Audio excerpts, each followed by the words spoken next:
ਤੇ ਸ਼ਰਮਾ ਜੀ ਗੱਲ ਕਰੀਏ ਆਪਾਂ ਪੰਜਾਬ ਦੇ ਵਿੱਚ ਮੁਫ਼ਤ ਬਿਜਲੀ ਦੀ। ਬਿਜਲੀ ਕਹਿੰਦੇ ਮੁਫ਼ਤ ਆ ਪਰ ਫਿਰ ਵੀ 1000 ਕਰੋੜ ਰੁਪਏ ਦੀ ਚੋਰੀ ਹੋ ਗਈ ਜੀ। ਪ੍ਰਵੀਨ ਜੀ, ਕੱਲ ਸਰਕਾਰ ਨੇ ਇੱਕ ਚੰਗਾ ਫੈਸਲਾ ਲਿਆ ਹਾਂਜੀ।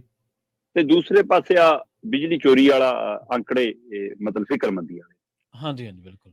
ਚੰਗੇ ਫੈਸਲੇ ਜਿਹਨਾਂ ਦਾ ਫੈਸਲਾ ਲਿਆ ਕਿ ਪਾਵਰਕਾਮ ਦੇ ਅੰਦਰ ਜਿਹੜੇ ਠੇਕੇ ਵਾਲੇ ਮੁਲਾਜ਼ਮ ਨੇ, ਜਿਹੜੇ ਹੂੰ, ਕੱਚੇ ਹੂੰ, ਮੁਲਾਜ਼ਮ ਨੇ, ਹੂੰ, ਉਹਨਾਂ ਨੂੰ ਵੀ ਪੱਕੇ ਮੁਲਾਜ਼ਮ ਵਾਲੀਆਂ ਸਹੂਲਤਾਂ ਮਿਲਣਗੀਆਂ।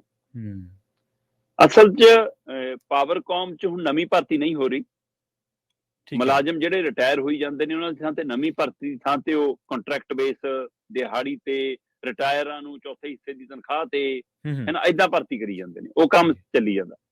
ਹੁਣ ਜਦੋਂ ਕੰਟਰੈਕਟ ਬੇਸ, ਠੇਕੇ ਤੇ, ਦਿਹਾੜੀ ਤੇ, ਹੈਨਾ, ਉਦਾਂ ਦੇ ਮੁਲਾਜ਼ਮ ਆਉਣਗੇ ਤਾਂ ਉਹਨਾਂ ਦੇ ਲਈ ਕਹਿੰਦੇ ਜੀ ਕੋਈ ਯੋਜਨਾ ਨਹੀਂ, ਕੋਈ ਸਹੂਲਤ ਨਹੀਂ, ਉੱਕਾ ਪੁੱਕਾ ਜਿੰਨਾ ਉਹਨਾਂ ਦਿਹਾੜੀ ਹੁੰਦੀ ਹੈ ਉਹਨਾਂ ਦੇਣਾ। ਠੀਕ ਹੈ।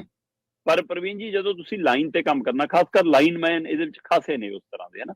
ਸੋ ਜਦੋਂ ਤੁਸੀਂ ਲਾਈਨਾਂ ਤੇ ਬਾਹਰ ਕੰਮ ਕਰਨਾ ਤਾਂ ਫਿਰ ਬਿਜਲੀ ਨੇ ਕਰੰਟ ਤਾਂ ਇਹ ਦੇਖ ਕੇ ਮਾਰਨਾ ਨਹੀਂਗਾ ਕਿ ਹਾਂ ਭਾਈ ਇਹ ਕੱਚਾ ਮੁਲਾਜ਼ਮ ਹੈ ਕਿ ਪੱਕਾ ਮੁਲਾਜ਼ਮ ਹੈ। ਹਾਦਸਾ ਤਾਂ ਕਿਸੇ ਨਾਲ ਵੀ ਵਾਪਰ ਸਕਦਾ। ਬਿਲਕੁਲ ਵਾਪਸ। ਸੋ ਇਸ ਨੂੰ ਲੈ ਕੇ ਪੰਜਾਬ ਸਰਕਾਰ ਨੇ ਇੱਕ ਸੂਝ ਭਰਿਆ ਸਿਆਣਾ ਫੈਸਲਾ ਲਿਆ ਕਿ ਜੀ ਕੱਚੇ ਮੁਲਾਜ਼ਮਾਂ ਨੂੰ ਵੀ ਪੱਕੇ ਮੁਲਾਜ਼ਮਾਂ ਵਾਂਗ ਸਹੂਲਤਾਂ ਮਿਲਣਗੀਆਂ। ਰੱਬ ਨਾ ਕਰੇ ਕੋਈ ਹਾਦਸਾ ਵਾਪਰਦਾ, ਕੋਈ ਮੁਲਾਜ਼ਮ ਜ਼ਖਮੀ ਹੁੰਦਾ, ਚਾਹੇ ਉਹ ਡੇਲੀ ਬੇਸ ਹੋਵੇ, ਚਾਹੇ ਉਹ ਠੇਕੇ ਤੇ ਹੋਵੇ, ਚਾਹੇ ਉਹ ਕੰਟਰੈਕਟ ਬੇਸ ਹੋਵੇ, ਕਿਸ ਤਰ੍ਹਾਂ ਦਾ ਵੀ ਮੁਲਾਜ਼ਮ ਹੋਵੇ, ਉਸ ਨੂੰ ਵੀ ਪੱਕੇ ਮੁਲਾਜ਼ਮ ਵਾਂਗ ਜ਼ਖਮੀ ਤੋਂ ਮੌਤ ਤੱਕ ਦੀ ਘਟਨਾ ਤੇ 5 ਤੋਂ 10 ਲੱਖ ਦੀ ਰਾਸ਼ੀ ਮਿਲੂਗੀ। ਹਾਂ, ਜਿਹੜੇ ਪੱਕੇ ਮੁਲਾਜ਼ਮਾਂ ਦੇ ਦੂਜੇ ਫੰਡ ਨੇ, ਪੀਐਫ ਕੱਟਦਾ ਉਹਨਾਂ ਦਾ, ਕੋਈ ਗ੍ਰੈਚੁਇਟੀ ਹੈ, ਕੋਈ ਕੁਛ ਹੈ, ਉਹ ਵੱਖਰਾ ਰਹੂਗਾ ਹੀ ਰਹੂਗਾ।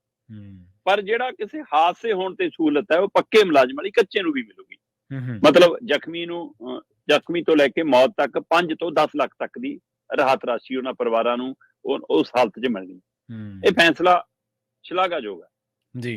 ਪਰ ਤੁਸੀਂ ਕੱਚੇ ਮੁਲਾਜ਼ਮਾਂ ਨੂੰ ਰਾਹਤ ਦੇਣ ਦੇ ਵਾਅਦੇ ਨਾਲ ਆਏ ਸੀ ਕਿ ਪੱਕੇ ਕਰਨ ਦੇ ਵਾਅਦੇ ਨਾਲ ਆਏ ਸੀ? ਵਾਅਦਾ ਤਾਂ ਤੁਹਾਡਾ ਇਹ ਸੀ ਕਿ ਦੇਸ਼ ਪੰਜਾਬ ਦੇ ਵਿੱਚ ਹਰ ਵਰਗ ਦੇ ਵਿੱਚ, ਹਰ ਵਿਭਾਗ ਦੇ ਵਿੱਚ, ਹਰ ਖੇਤਰ ਦੇ ਵਿੱਚ ਜਿਹੜੇ ਵੀ ਕੱਚੇ ਮੁਲਾਜ਼ਮ ਨੇ ਅਸੀਂ ਉਹਨਾਂ ਨੂੰ ਪੱਕਿਆਂ ਕਰਾਂਗੇ। ਠੀਕ ਹੈ, ਤੁਸੀਂ ਇਹ ਰਾਹਤ ਐਲਾਨੀ, ਧੰਨਵਾਦ, ਪਰ ਇੱਥੇ ਰੁਕਣਾ ਥੋੜਾ ਹੈ। ਤੇ ਬਾਕੀ ਵਿਭਾਗ ਜਿਹੜੇ ਅਜੇ ਵੀ ਧਰਨਿਆਂ ਤੇ ਨੇ, ਮਾਸਟਰ ਨੇ, ਡਾਕਟਰ ਨੇ, ਵੈਟਰਨਰੀ ਡਾਕਟਰ ਨੇ, ਹੋਰ ਆਂਗਨਵਾੜੀ ਨੇ, ਹੋਰ ਕਿੰਨੇ ਖੇਤਰ ਨੇ ਜਿਨ੍ਹਾਂ 'ਚ ਕੱਚੇ ਮੁਲਾਜ਼ਮਾਂ ਦੇ ਧਰਨੇ ਚੱਲਦੇ ਨੇ ਤੇ ਆ ਪਾਵਰਕਾਮ ਵੀ ਉਹਨਾਂ 'ਚ ਇੱਕ ਹੈ। ਤੇ ਤੁਸੀਂ ਪੱਕੇ ਕਰਨ ਵਾਲੀ ਗਰੰਟੀ ਕਿੱਥੇ ਗਈ ਕੇਜਰੀਵਾਲ ਜੀ? ਸੋ ਇੱਕ ਸਵਾਲ ਇਹ ਖੜਾ ਜੀ।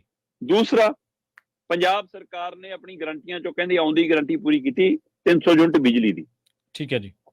ਕਿ ਜੀ ਮੁਫਤ ਬਿਜਲੀ, ਖਾਸ ਕਰ ਘਰੇਲੂ ਖਪਤਕਾਰਾਂ ਨੂੰ, ਤੇ ਚੰਗੇ ਚੰਗੇ ਘਰਾਂ ਨੂੰ ਬਿਜਲੀ ਦੇ ਬਿੱਲ ਜ਼ੀਰੋ ਆਉਣ ਲੱਗੇ ਕਹਿੰਦੇ।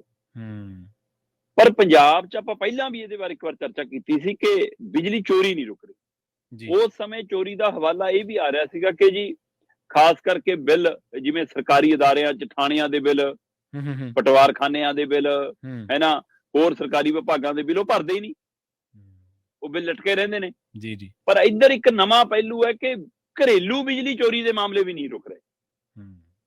ਪ੍ਰਵੀਨ ਜੀ, 300 ਯੂਨਿਟ ਤੱਕ ਬਿਜਲੀ ਮਾਫ ਹੋਵੇ, ਇੱਕ ਘਰ 'ਚ 2-2 3-3 ਮੀਟਰ ਲੱਗ ਜਾਣ, ਬਾਪੂ ਅੱਡ, ਭਰਾ ਅੱਡ, ਦੂਆ ਭਰਾ ਅੱਡ, 3-3 ਰਸੋਈਆਂ ਦੀ ਸੈਲਫਾਂ ਪਾ ਕੇ ਸੇਵਾ ਪਾਣੀ ਕਰਕੇ ਚਲੋ ਮੀਟਰ ਅੱਡ ਲਵਾ ਲੇ ਤੇ ਇੱਕ ਘਰ 'ਚ 900 ਯੂਨਿਟ ਮਾਫ ਹੋ ਗਏ ਹਰ ਮਹੀਨੇ ਦੇ, 300 ਅੱਡ ਮੀਟਰ। ਉਹਦੇ ਬਾਵਜੂਦ ਵੀ ਕਿੱਥੇ ਪੂਰਤੀ ਨਹੀਂ ਹੋ ਪਾ ਰਹੀ ਕਿ 1000 ਕਰੋੜ ਤੋਂ ਵੱਧ ਦੀ ਇੱਕ ਸਾਲ 'ਚ ਬਿਜਲੀ ਚੋਰੀ ਹੈ ਪੰਜਾਬ 'ਚ।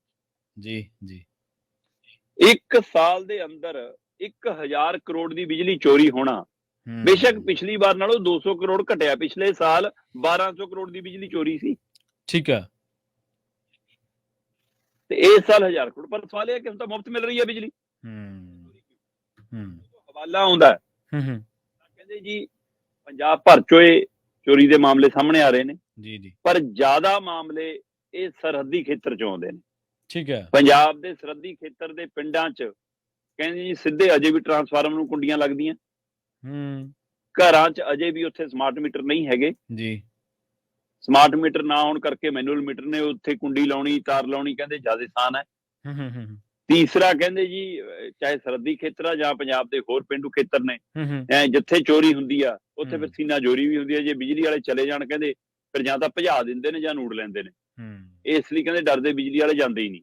ਜੀ ਜੀ। ਸੋ ਇਹ ਕਿੰਨੇ ਹੀ ਪਹਿਲੂ ਉੱਭਰ ਕੇ ਆਏ ਤੇ ਇਸ ਮਸਲੇ ਤੇ ਪੰਜਾਬ ਦੀ ਇੰਜੀਨੀਅਰਿੰਗ ਐਸੋਸੀਏਸ਼ਨ ਤੇ ਪਾਵਰਕਾਮ ਨੇ ਸਰਕਾਰ ਨੂੰ ਚਿੱਠੀਆਂ ਵੀ ਲਿਖੀਆਂ, ਸਰਕਾਰ ਦੇ ਧਿਆਨ 'ਚ ਵੀ ਲੈਂਦਿਆ ਕਿ ਇਸ ਮਸਲੇ ਤੇ ਕੰਮ ਕਰਨ ਦੀ ਲੋੜ ਹੈ ਜੀ। ਪੰਜਾਬ 'ਚ ਬਿਜਲੀ ਚੋਰੀ ਨਹੀਂ ਰੁਕ ਰਹੀ। ਸਵਾਲ ਇਹ ਕਿ ਇੱਕ ਪਾਸੇ ਮੁਫਤ ਬਿਜਲੀ, ਦੂਏ ਪਾਸੇ ਬਿਜਲੀ ਚੋਰੀ ਵੀ, ਇਹ ਦੋ ਹੀ ਚੀਜ਼ਾਂ ਇਕੱਠੀਆਂ 'ਚ ਚੱਲੀ ਜਾਂਦੀਆਂ ਤੇ ਫਿਰ ਤਾਂ ਮਤਲਬ ਦੋਹਰਾ ਨੁਕਸਾਨ ਹੈ ਨਾ।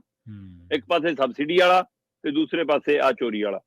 ਸੋ ਇੱਕ ਸਾਲ 'ਚ 1000 ਕਰੋੜ ਦੀ ਪੰਜਾਬ 'ਚ ਬਿਜਲੀ ਚੋਰੀ ਹੋਣ ਦਾ ਮਾਮਲੇ ਸਾਹਮਣੇ ਆਏ ਨੇ ਜੀ, ਤੇ ਇਹ ਪਿਛਲੇ ਸਾਲਾਂ ਨੂੰ 200 ਕਰੋੜ ਘੱਟ ਨੇ, ਪਰ ਘੱਟ ਨਹੀਂ ਹੈਗੇ 1000 ਕਰੋੜ ਦੀ ਬਿਜਲੀ ਚੋਰੀ ਹੋਣਾ। ਜੀ ਜੀ ਸ਼ਰਮਾ ਜੀ, ਜਿਵੇਂ ਤੁਸੀਂ ਜ਼ਿਕਰ ਕੀਤਾ ਨਾ ਕਿ ਉਹਨਾਂ ਨੂੰ ਜਾਂ ਤਾਂ ਦਬਾ ਲਿਆ ਜਾਂਦਾ ਤੇ ਜਾਂ ਫਿਰ ਥੋੜਾ ਜਿਹਾ ਮੁੱਠੀ ਗਰਮ ਕੀਤੀ ਜਾਂਦੀ ਹੈ ਨਾ। ਇਹ ਹੋ ਨਹੀਂ ਸਕਦਾ ਕਿ ਕਿਸੇ ਮਹਿਕਮੇ ਦੇ ਵਿੱਚ ਕੋਈ ਕੁਤਾਹੀ ਹੋ ਰਹੀ ਹੈ ਤੇ ਉਸ ਮਹਿਕਮੇ ਦੇ ਅਫਸਰਾਂ ਨੂੰ ਉਸ ਚੀਜ਼ ਦਾ ਪਤਾ ਨਾ ਹੋਵੇ। ਇਹ ਚਾਹੇ ਕੋਈ ਲੈ ਲਓ, ਸਿਹਤ ਮਹਿਕਮਾ ਲਾ ਲਓ, ਰੈਵਨਿਊ ਲਾ ਲਓ, ਮਾਲ ਲਾ ਲਓ, ਜੋ ਮਰਜ਼ੀ ਚਾਹੇ। ਤੇ ਅਗਲੀ ਖਬਰ